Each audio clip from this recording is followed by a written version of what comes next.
ಸ್ಥಳದಲ್ಲಿ ಬೆಳ್ಳಂ ಬೆಳಗ್ಗೆ ಉದ್ಯಮಿಯನ್ನ ಕೊಚ್ಚಿ ಕೊಲೆ ಮಾಡಿರುವಂತಹ ಪ್ರಕರಣ ಬೆಳಕಿಗೆ ಬರ್ತಾ ಇದೆ. ಪ್ರಮುಖವಾಗಿ ಪುಣೆಯ ಉದ್ಯಮಿ ವಿನಾಯಕನನ್ನ ಅತ್ಯಂತ ಬರ್ಬರವಾಗಿ ಹತ್ಯೆ ಮಾಡಲಾಗಿದೆ. 52 ವರ್ಷ ವಯಸ್ಸಿನ ವಿನಾಯಕ ನಾಯ್ಕ ಅವರನ್ನ ಕೊಚ್ಚಿ ಕೊಲೆ ಮಾಡಿರೋದು. ಹಣಕೋಣ ಗ್ರಾಮದ ಮನೆಯಲ್ಲಿ ನಸುಕಿನ ಜಾವ ಈ ದುರ್ಘಟನೆ ಸಂಭವಿಸಿದೆ. ಮಚ್ಚಿನ ಏಟಿಗೆ ವಿನಾಯಕ ನಾಯ್ಕ ಸ್ಥಳದಲ್ಲೇ ಸಾವನ್ನಪ್ಪಿದ್ರೆ ಪತ್ನಿಗೆ ಗಂಭೀರವಾದಂತಹ ಗಾಯ ಆಗಿದೆ. ರಕ್ತಸಿಕ್ತಗೊಂಡಿದ್ದ ಪತ್ನಿಗೆ ಕಾರವಾರ ಜಿಲ್ಲಾಸ್ಪತ್ರೆಯಲ್ಲಿ ಸದ್ಯಕ್ಕೆ ಚಿಕಿತ್ಸೆಯನ್ನ ಕೊಡಿಸಲಾಗ್ತಾ ಇದೆ. ಗ್ರಾಮದ ದೇವರ ಜಾತ್ರೆಗಾಗಿ ಪುಣೆಯಿಂದ ವಾರದ ಹಿಂದಷ್ಟೇ ಈ ದಂಪತಿ ಬಂದಿದ್ರು. ಇವತ್ತು ಬೆಳಗ್ಗೆ ಪುಣೆಗೆ ಹೋಗೋದಾಗಿ ಸ್ನೇಹಿತರಿಗೆ ದಂಪತಿ ತಿಳಿಸಿದ್ರು ಅನ್ನೋದು ಗೊತ್ತಾಗ್ತಾ ಇದೆ. ಆದರೆ ಬೆಳಗಿನ ಜಾವ ರಕ್ತದ ಕೋಡಿಯಲ್ಲಿ ವಿನಾಯಕ ದೇಹ ಇಡೀ ಸ್ಥಳೀಯರನ್ನ ಬೆಚ್ಚಿ ಬೀಳಿಸಿದೆ.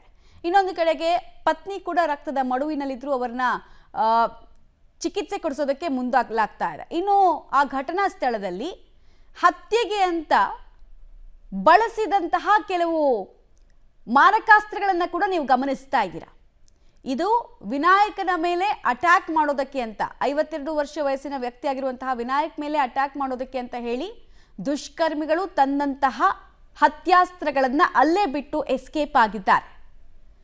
ರಕ್ತಸಿಕ್ತವಾಗಿರುವಂತಹ ದೇಹ ಇನ್ನೊಂದು ಕಡೆ.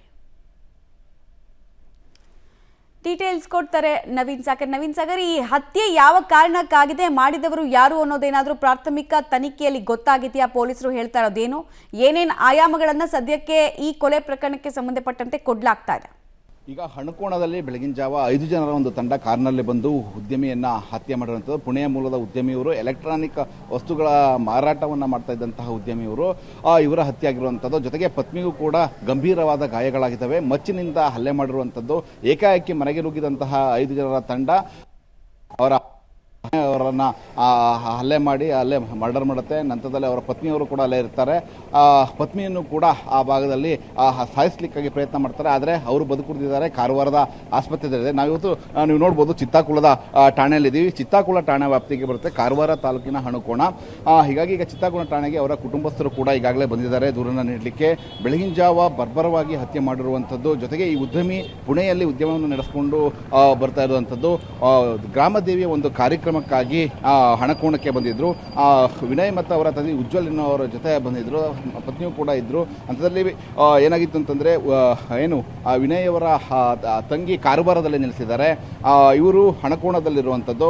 ಗಂಡ ಹೆಂಡತಿ ಇಬ್ಬರೇ ಇದ್ರು. ಅದನ್ನು ನೋಡಿ ಈ 5 ಜನರ ತಂಡ ಬೆಳಗ್ಗೆ ಬಂತು. ಅವರು ಹಲ್ಲೆ ಮಾಡಿ ಸಾಯಿಸಿರುವಂಥದ್ದು. ಮಮತಾ, ಆಲ್ ರೈಟ್, ಧನ್ಯವಾದ ನವೀನ್ ಸಾಗರ್ ತಮ್ಮೆಲ್ಲ ಮಾಹಿತಿಗಾಗಿ.